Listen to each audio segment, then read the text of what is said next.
Well, the Bahamas Olympic Committee hoping that the government will soon pass legislation which can help our elite athletes better prepare themselves for major international competitions. We get that story tonight from Charles Fisher.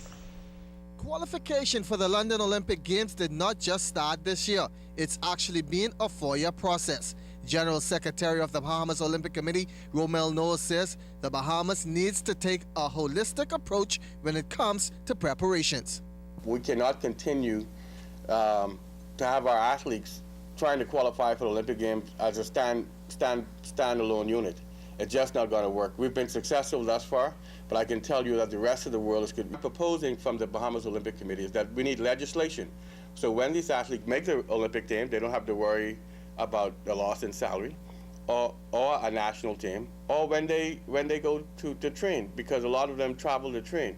But unfortunately, it's difficult because, you know, they have to leave home and apply for their vacation days, if they have any left, which goes very quickly, or agree to a cut in pay so they could represent the country.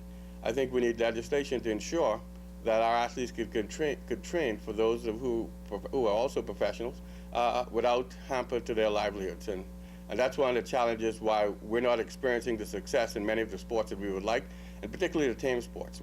And the Bahamas will have no team sports at the Olympics. It's about getting the right people in the right place at the right time. When we get them together, you know, they can only stay for a weekend because they have to go back to their jobs or, you know, run the risk of being fired or dismissed from their jobs. And we've had 1 or 2 athletes who went that road to represent the country. Or when they go, if they continue to travel yearly, as is the case to qualify, they're held back from receiving promotions because, you know, the authorities may think that they're more dedicated to their discipline in sports as compared to their jobs. And so as a result of that, our athletes have a very tough time. Something that definitely needs to be looked into. For ZNS Total Sports, I'm Charles Fisher.